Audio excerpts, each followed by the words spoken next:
All right, it is at the top or the half of the hour, so I'll go ahead and start. Hello, everyone. This is Financial Sense with Penny Forward. I am Mo Carpenter. I am your facilitator. I am the program coordinator for Penny Forward. And we have with us as our Zoom host, Liz Botner, who is our Penny Forward Vice President. And connecting us to the Clubhouse world is Herbie Allen, and he is part of the ACB community. And then we have Bryn Lee with us, who is one of our podcast staff people, and they are connecting us to the Facebook and YouTube world of things. As I said, my name is Mo Carpenter. I am from the Des Moines, Iowa metro area. And today I wanted to start off, and if anyone would like to introduce themselves, tell us where you're from, and tell us one word or a short phrase that would describe how you feel about budgeting or the term budget. And feel free to raise your hand if you want to join in.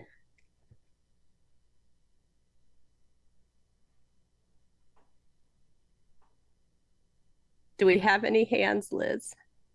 We do. Kirsten. Hello. Yes, my name is Kirsten. I live in Trenton, North Carolina. And one word that comes to mind when I think of budgeting is necessary. Thanks, Kirsten. Or Kirsten, sorry. I have a Kirsten in my family. Next. Next, we have Juan.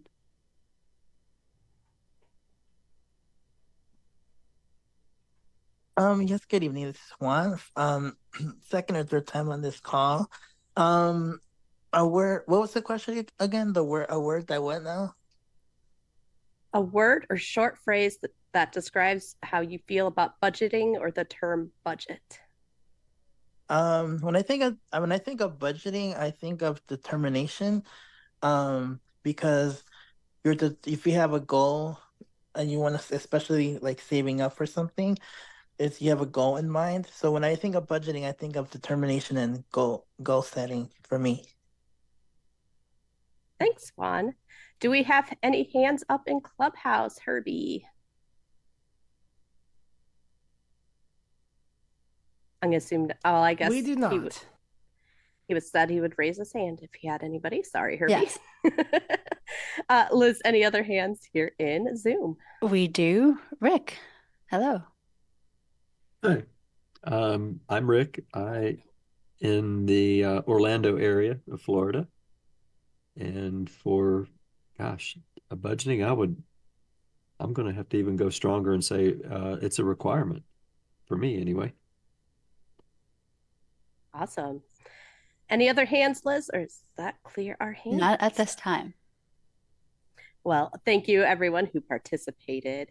And this was kind of a fun little exercise that we did in one of our Zoom chats earlier this month. And they were not as positive about the term budget as you all. We'll get to this later, but their common feeling was it is a necessary evil. So I really appreciate that you guys seem to be a little more optimistic about your budgeting. As I said, I am here from Penny Forward. I would like to take just a couple minutes to tell you about what Penny Forward is, what we do. We are a blindness run organization that is member driven. We are trying to help promote financial literacy among the blind and visually impaired community. We do this through mutual support, mentoring, and what is the third thing I am forgetting, Liz? Education. And education. And how we do that is we have programs, which are our Zoom calls, which we have now a Tuesday Turning Pages book brunch, which is available to our guest members and our paid members, which is monthly or yearly. This program, we take a chapter or two of a popular financial help book and go through it for 2 months. So we take little bite-sized pieces of a book and go through it and work through it. You do not have to read the book, although, of course, it is welcome. We also have a Wednesday workshop where we take a financial topic.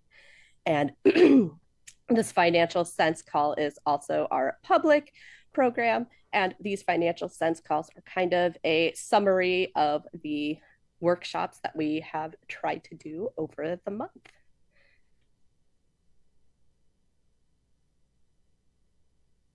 We also have a podcast, which is released every other week, and that ranges in a variety of topics. We also provide financial courses. I believe those are still open to our guest and paid members, although I believe the curtain is closing on when those will close off to the guest membership.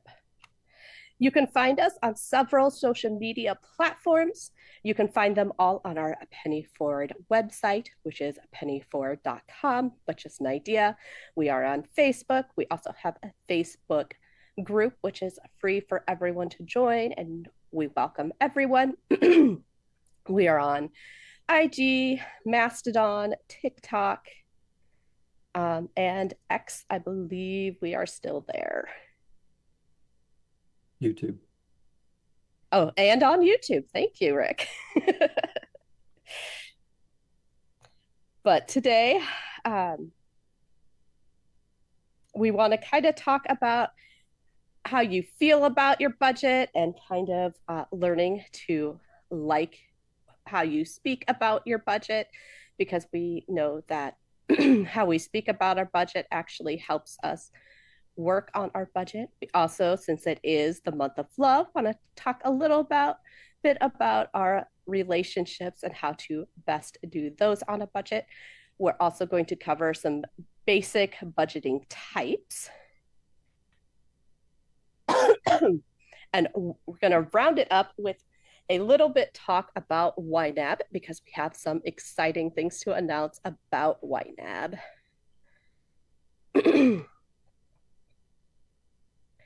So to start off with, does anyone have a type of budgeting that they would like to share? So feel free to raise your hand.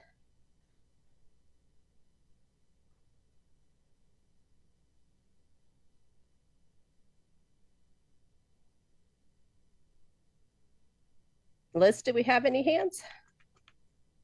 Not at this time. Oh, you guys are going to make me work. We do have a raised hand now. Rick. Go ahead, Rick. I don't know that it's a style, but it's a philosophy, maybe. I believe that all my income is savings. So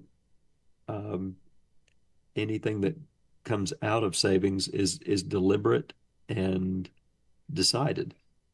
So I do kind of portion off different areas: food, utilities, housing, all the basics.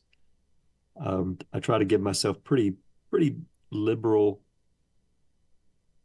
limits on those things. But the overall reason for my budgeting is to arrive at a place in retirement that is comfortable.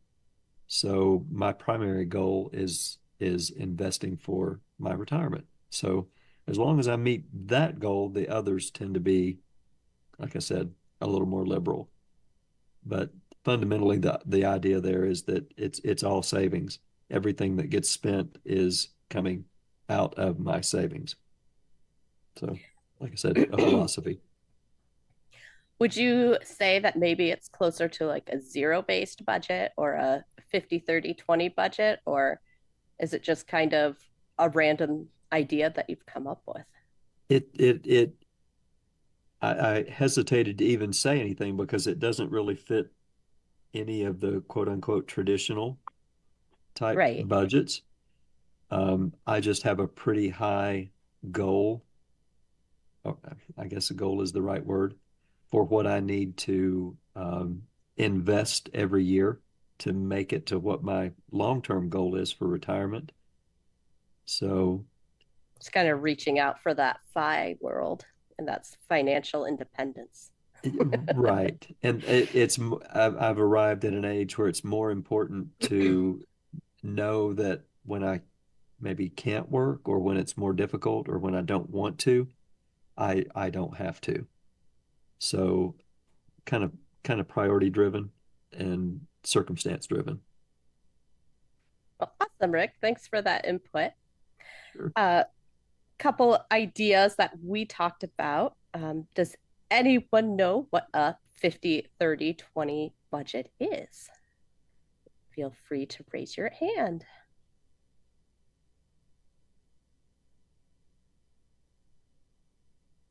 Not hearing anything go up, so I'll go ahead.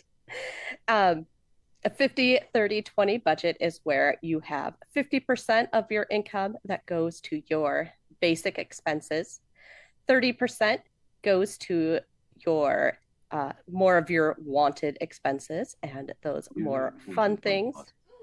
And then 20% goes to your debts and retirement, and that's those saving goals like Rick was mentioning, which is why I wondered if that was the kind of thing that he was doing, was a 50-30-20 or not. Does anyone here know what zero-based budgeting is?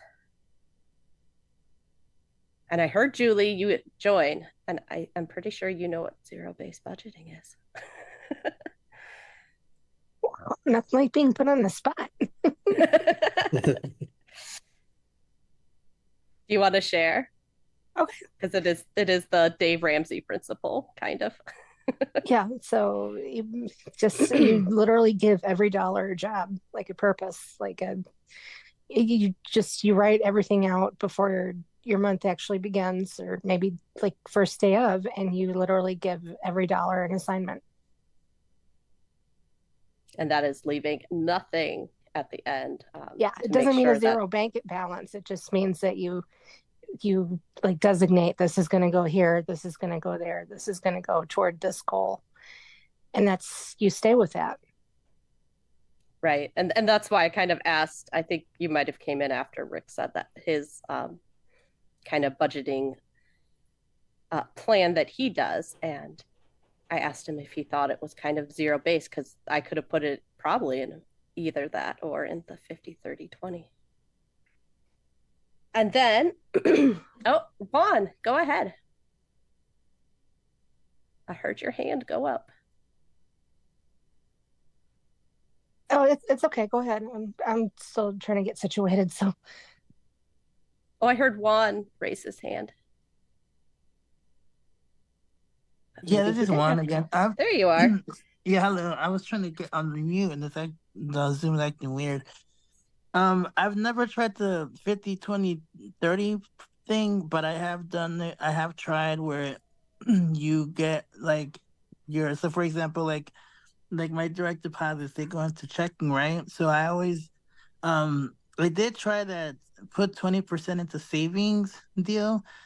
I've tried it like that, but I feel like every time I try to do something like that, I always end up using it. It never really stays saved for that long. So maybe I'm doing something wrong. I don't know. It's always a work in progress. We're always trying to because every time I've tried there.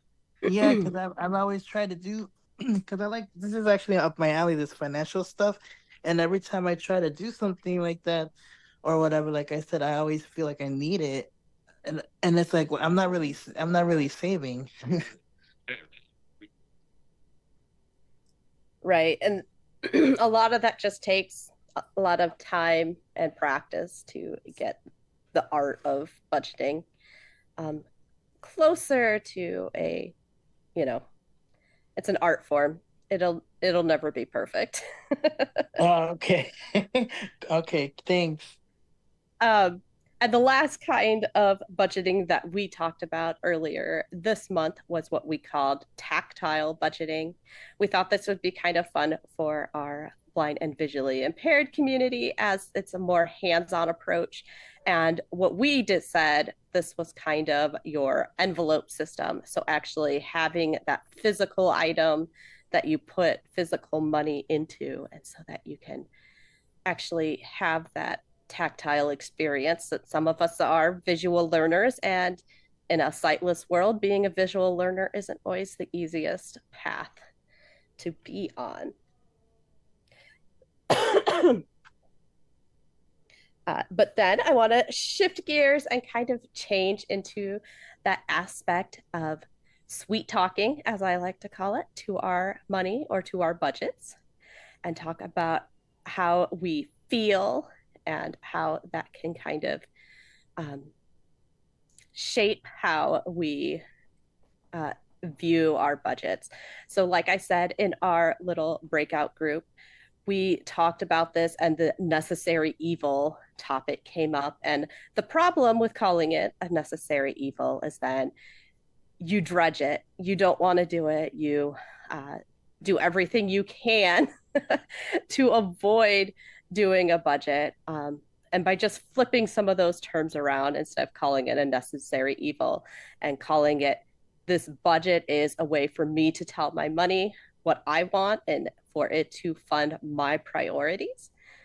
That kind of just mental flip makes you more excited to budget and actually want to sit down and do some things, because when we get pleasure out of it, of course, then we really actually want to do these things instead of it being a requirement or necessary, which were some of the words that came up tonight in here. Does anyone have any kind of terms that maybe they've heard people talk about money? It doesn't have to be something you personally feel or anything, but does anyone have like a money script that they want to share with the group? So this is Julie speaking, and the way, just kind of going back to the way the Ramsey folks describe it as, is the person I'm thinking of is Rachel Cruz, and she always terms her budget as giving her permission to spend, kind of like a roadmap, because it tells you exactly kind of what's going on, what's going where. Yeah, and that's kind of another thing Ramith Sethi talks about, and it's he calls it the conscious spending plan, and I really like that, because you're conscious of it, but you're spending it, so it's not like something you can't see and can't touch. But thanks, Julie. I think we did have a hand, Liz. And we do have a hand. Yeah, it's Dirk Nygaard from Berkeley. And my ideas are, we do have different groups of people, and each one of them have their different groups of challenges. We have those who are living on survival incomes, and their challenge is survival, and they will have desperate times saving money. And then we have the poverty class. Then we have the working class that goes up to around 130,000 of income. And then we have the middle class. And when we get to the middle class, we start getting people who have opportunities to allocate to education funds and travel and experience, and giving experiences to children and recreational experiences for themselves. Now, as a blind person, some of those opportunities are foreclosed to me, and living on Social Security, some of those opportunities are foreclosed. I'm not saying this with bitterness, I'm just saying this as a point of reality. Now, just then the other point I wanted to observe is what do you need for retirement? Some people say you can retire on $1 million. Some people say you need 3 million. Some people you say need 5 million. It really is a mathematical thing. But if you can live on 30,000 today, you might be able to live on $1 million for the last 35 years of your life. Maybe, maybe not. But uh, certainly do the math with the people who can do that with you. So That's all. I think I followed most of what you said. Um, but since I asked for like money scripts, I'm going to take from you, and a money script that came to mind while you were speaking was, I'll never have enough to retire. And does anyone have a way that we could kind of change that into a more positive framing instead of talking about it in the negative?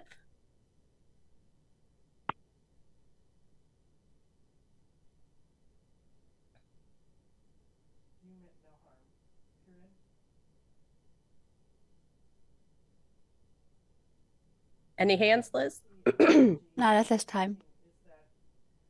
Well, one way you can kind of flip that script of I'll never have enough to retire is to kind of break it down a little smaller and say, I might not have enough to retire, to live this $1 million lifestyle, but do I have clothes? Do I have the things, have I put aside enough? I do realize that it's very difficult to make it on the SSI and SSDI income stream, but a lot of times there are different things that we can do to make that more pleasant of an experience. And so just realizing that we can get our basic needs met and say, not that I'll never have enough to retire, but I have enough to feel safe in the environment that I'm in. It might be a way to flip that script around and make it more of a positive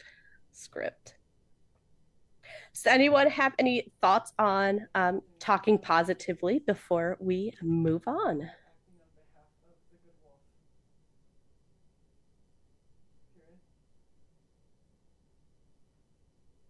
Hearing nothing and not hearing any I'm hands. sorry Go to ahead. be Sorry, Mo, we're just kind of leaving you with dead air. suggesting negative. You're fine.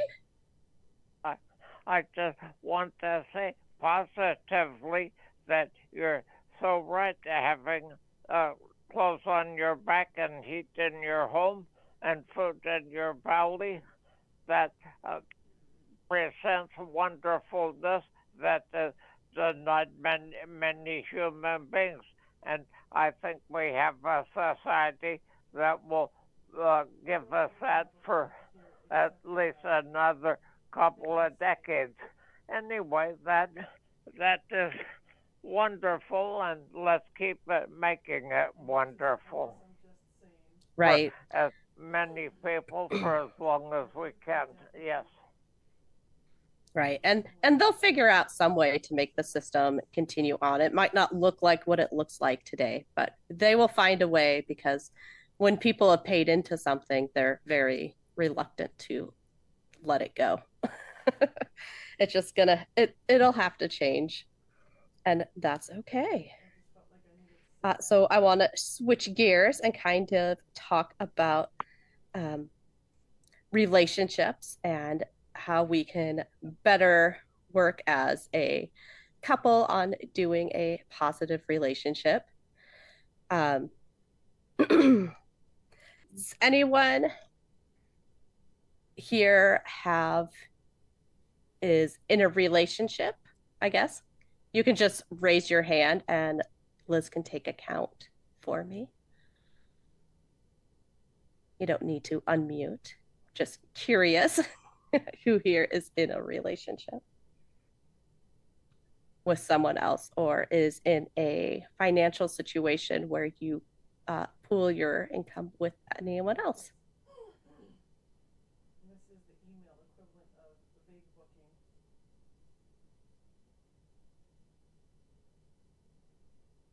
I did hear a couple of hands go up, so that makes me happy that I'm not talking to to no one while I talk about this, We other have than two myself. hands right now.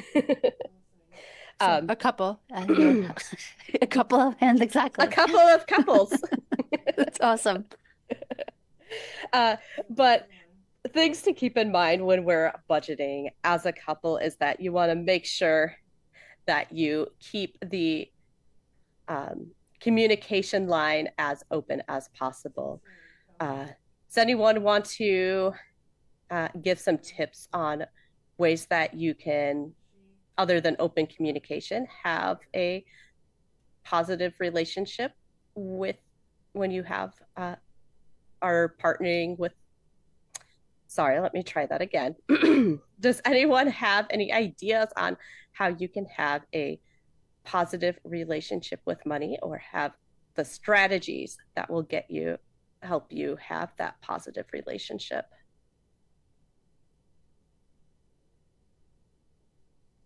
And let me know. We have Juan, one. go ahead.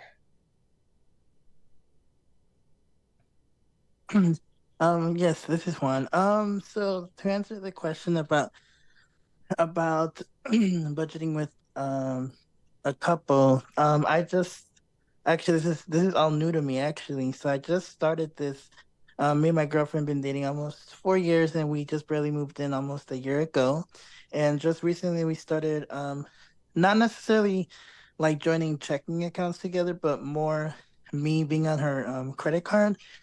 And the reason why I'm saying this is because you really have to really talk to the person that you're with, and really talk about what you see yourself um financially doing together, and what not doing together.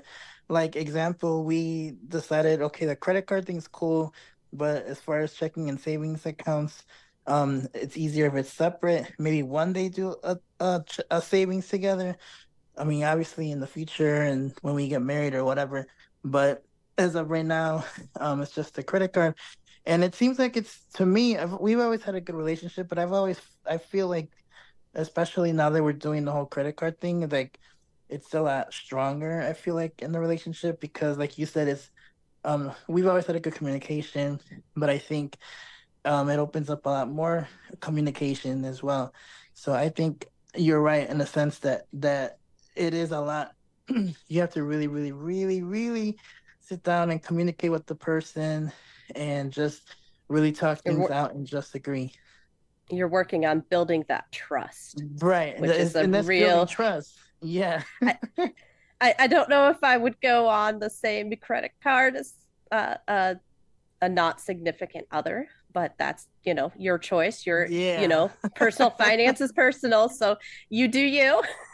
Yeah. But Well, it is. see, that was the thing, and that was the thing. Like that was a really hard thing to discuss, really, because I was like, should I, shouldn't I, should I? And then we just like, okay, you know what, we'll try. So, but it's like you said, it's something you really have to trust each other. And then like we've been dating almost 4 years, so and this was our first time trying this out, so it wasn't like just a year and okay. So I just thought I'd get some tidbits. Thanks, Juan. Did we Thank have you. any other hands, Liz? We do. We have William. William, go ahead. Find that got it button. Hello, everyone. Good evening. So I am still new to this whole budgeting thing, but helping you figure out, okay, I'm gonna take out $40 out of my account, and I'm only going to spend that amount of money. I'm only going to take out, a certain amount every week, and that's the money that you spend on food or groceries or whatever. But that's my take on it. So, William, since I have you, Sure. I know you're not in a couple relationship situation, but I do know that you have a roommate. So, how do you guys budget together but separate and keep the peace? So she buys her own groceries, and we're both blind, and I buy my own groceries. That's how we keep things separate, and we go that route because you know it's better that way if we buy our own things. Um, so that way Split there's the no groceries and confusion. share the bills.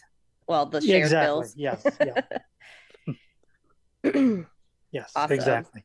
Thank you, Mo. Thank you, everyone. Yep, no For letting me problem. share. Anybody else have anything to add?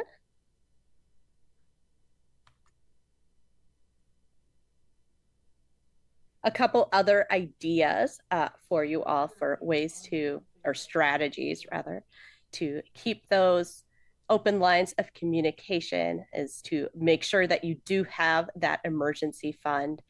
Um, it's not exactly the thing you need a budget or YNAB. I should have specified that. You need a budget is YNAB for your alphabet soup. And they have kind of moved away from the emergency fund category, and that takes a whole lot more explanation. But I do think it's still a very good idea, especially if you're still trying to build that trust and work on that communication, to have that emergency fund. And alongside with that emergency fund is to have an emergency plan. So when do you use those funds from the emergency plan or from the emergency fund, and what constitutes your emergencies? And if something were to happen, because we all know that life isn't perfect and things always seem to pop up and things always seem to happen, and just knowing when you're going to actually go through and um, do things and be on the same page with your partner about those plans.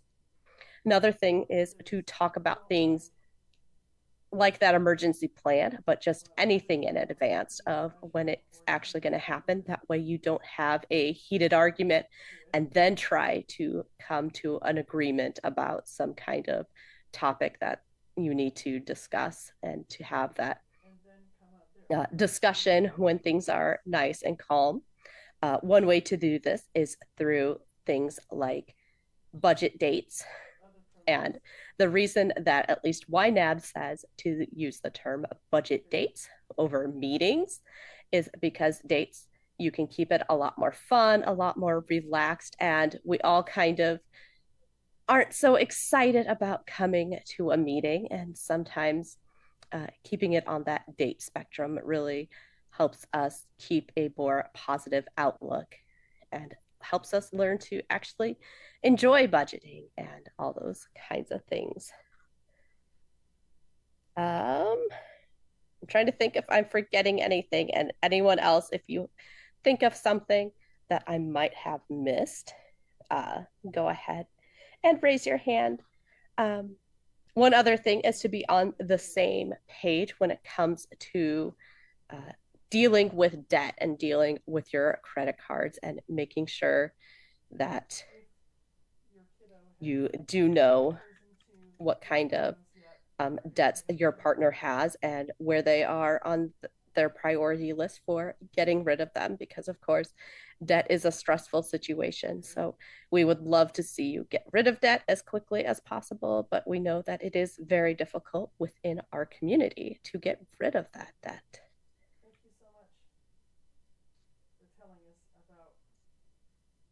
And the other, Rick, go ahead.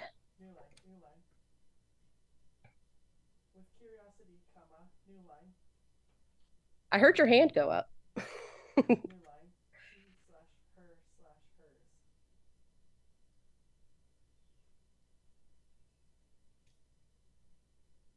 Rick, we're not hearing you. Okay. There you Now, go. sorry. Geez, my space bar is doing weird things when anyway, kind of off topic, but what you just said is obviously important, and the whole world sees it because there is a new dating site.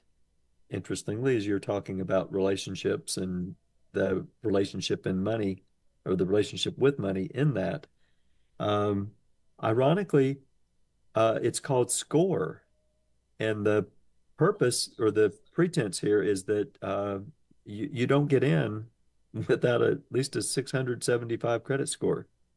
Well, so we're matching credit scores now. Right. So obviously the society in general sees a need, or there's, obviously a predisposition for that, because why would that pop up if people weren't, if that wasn't a consideration? So anyway, again, off topic, but I just thought it was kind of, support for what you were saying. Thanks, Rick. Sure. And I guess one of the reasons that we want to make sure that we take care of this open communication line with our relationships and our budgets is because, again, how we feel about our budget kind of rolls into different places. And so it impacts our emotions. And it is one of the leading reasons for divorce and breaking up of relationships is money arguments and fights. So we just want to make sure that you're listening to your partner, keeping that open communication, working on your ideas as a couple, not just mine, not just yours. It's not just your debt, it's our debt. Now that we're together, you can have different priorities and they might work on it harder than you might, but you still work on it together and keep it moving together so that you can have that happy relationship and keep that budgeting in a positive light. Does anyone have any stories about budgeting in any aspect that is like a positive story, something you budgeted for and turned out, or sometime in your life when you have budgeted with someone else and it's turned out in the good way?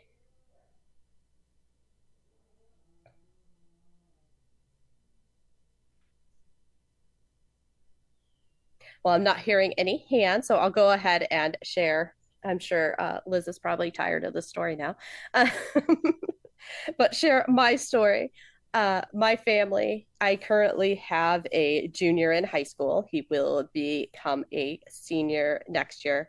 And we decided family is a very important thing to me. I am actually half Hispanic.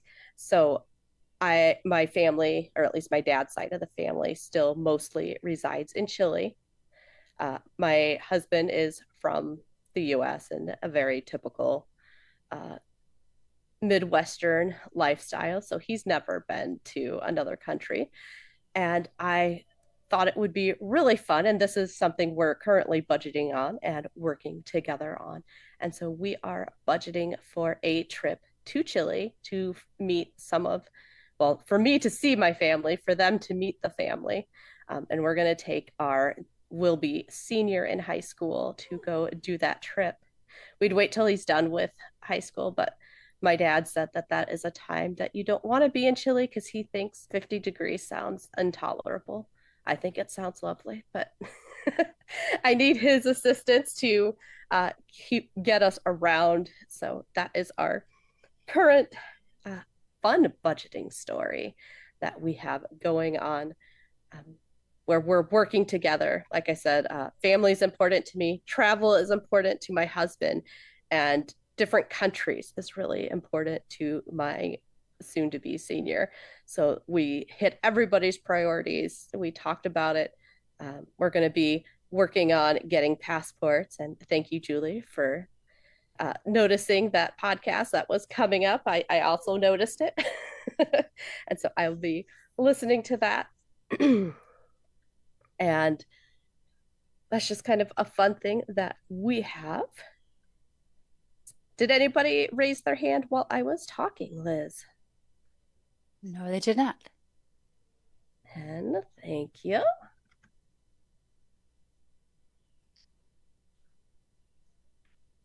Well, since we don't have any other stories, I want to go ahead. Our last discussion for this week or this month is going to be kind of a book discussion on the book You Need a Budget, or the YNAB system.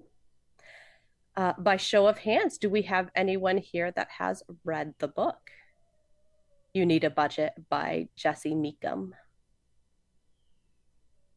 Do you currently reading, or does it have to be like totally finished it read? Just reading. Okay. Aware of. Okay. Do we have any hands, Liz? We do not. All right. Well, then I get to tell you all about You Need a Budget. You Need to Budget is not only a book, but it is also a budget software program. Penny Ford is very excited to announce that we have partnered with You Need a Budget, or they have given us some memberships. So if you do become a member of Penny Ford through our monthly or yearly memberships, you do have the ability to get one of these YNAB subscriptions. And to get one of those subscriptions, you just need to become a member and send us an email to pennyford@pennyford.com. And this is a $99 a year subscription service, but it's a budgeting software, like I said. And what their budget software goes over what they call their 4 rules. So You Need a Budget has the give every dollar a job or a name. So very similar to like the Dave Ramsey system on that one. The other rule or habit is to embrace your true expenses. And how we do that is you actually realize all the things that you need to spend money on. Then we're going to do rule 3 or habit 3, and that's roll with the punches. And this is where I think a lot of other systems really fall apart. And how YNAB talks about it is, if you're just doing a budget at the beginning of the month, you are forecasting a budget. So you're giving it your best shot, but just like our meteorologist, you don't always nail it and very rarely nail it. So rolling with the punches is actually taking into consideration what is happening through the month and adjusting our budget as we are going through the month and taking care of those items so we can make sure that we are funding everything and keeping everything moving. And then their 4th rule or habit is aging your money. And that is the art of keeping enough money, kind of what Juan was talking about earlier. He wanted to have that money, but it kept disappearing. And so through their system, it actually tells you how many days in your money is before it comes back out again. And a system that we kind of talked about in the book brunch about that is, if you have like one of those pet auto feeders, if you think of it that way, you have the food that you put in at first, and then you keep filling it every paycheck. And, you're just taking out that little bit or that amount you need per day, per week, whatever you have your system set to releasing that amount. But you keep piling onto the top until all your needs are met. Their system wants you to get to the point of having at least a 31-day outstanding budget or age of your money. But, getting started, getting somewhere, getting out of debt is really the best way. Because, of course, if you're in debt, you're in negative days and not even in the positive area. So that's kind of a run over of YNAB. And like I said, we will be having this final book discussion of the month on Penny Forward. This will be during our Wednesday workshops, and we are actually having YNAB come and talk to us. So we will be having one of their teachers or instructors come in and doing a 30-minute presentation And this is going to be open to everyone in the blind community. So, again, if you are not one of our members and would like to attend this event, please email pennyforward@pennyforward.com and we will make sure that you get the Zoom room information for that special event because we're very excited to have YNAB and people in the real world come and join us in the blind community, and we have them coming to also take our feedback and how to make their products more accessible and more friendly for all. Does anyone have any questions on that or any other topic for us now that we are nearing the final little section of our call today? Please feel free to raise your hands.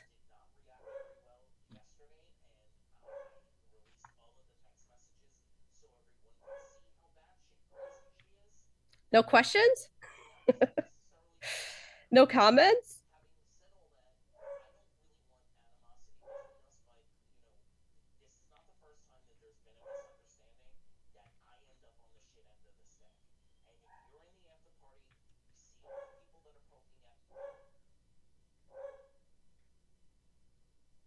Well, like I said, and Liz, feel free to cut me off if we do get anyone that has any questions. It can be over any topic that is financially related.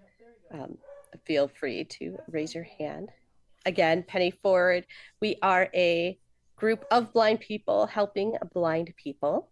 You can find our stuff on www.pennyforward.com. Our email again is pennyforward@pennyforward.com. We also have a 1-800 number if that is how you prefer to do things and aren't so good with technology.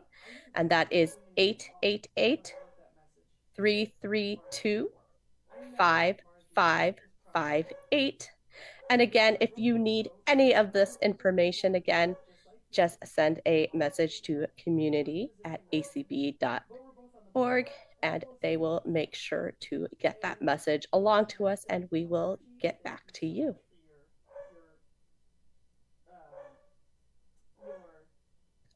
Next month, we will be, I believe, taking a look at kind of decluttering and spring cleaning our budget, as we like to call it. And that will include a conversation on taxes. I believe that will be the main discussion for Financial Sense next month. We don't have all the details worked out yet, but that is what we are planning. And I believe that that will occur on March 21st, if that is a Thursday. I forgot to actually look it up, but I believe that the Sevens have it in March. Thank you, Liz. Yeah, it is a Thursday. It's the third Thursday. So, yep, we do third Thursdays here on Financial Sense. And if there are no other questions for us, I guess we'll go ahead and wrap it up for today. I was up at 6 a.m. trying to kill time because there's no way I could sleep with this dog just going insane. So, we have a question. All righty. Murphy. I did not hear it go up. Or Murphy, I believe. Go ahead.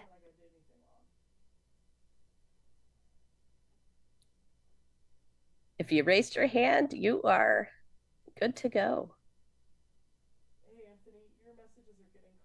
Just make sure that you hit the got it, and it's always fun to figure out where Zoom is hiding it today. I'm currently involved in a penny forward thing right now, so I can't talk.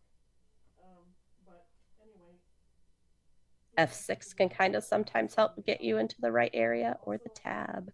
This dog is driving me absolutely insane. He's been barking and barking and barking for the last hour, and I'm involved in a penny forward thing, so I can't go up there and take him out or do anything. And I just brought him in like 30 minutes ago or whatever before this thing started.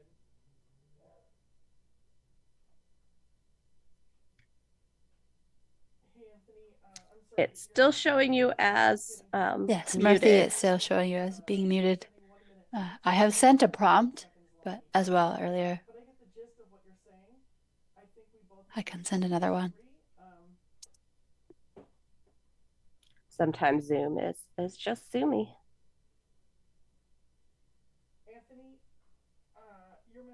And by prompt, I mean I sent a prompt to unmute. So I hope that has helped. I don't know. But you are still showing as muted at the moment. And it might help, and we'll stay on for a couple minutes if you try this, to leave and come back if the got it button is an issue. Sometimes that solves the. And I apologize, and I'm sorry that you feel upset and that you feel that you've gotten the shit end of the stick. But the plain and simple fact is that while I'm your friend and I think of you as a brother, we don't agree on everything. And if it is not working at all, feel free to get a hold of us via email or a phone call, and we can certainly answer your question that way.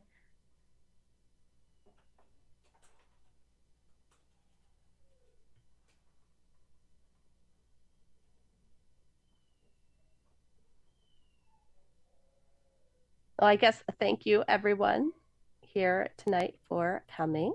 We have a pretty good group today. You're just very, very quiet. Liz, you can go ahead and close us down. All right. Thanks, everyone. Thank you.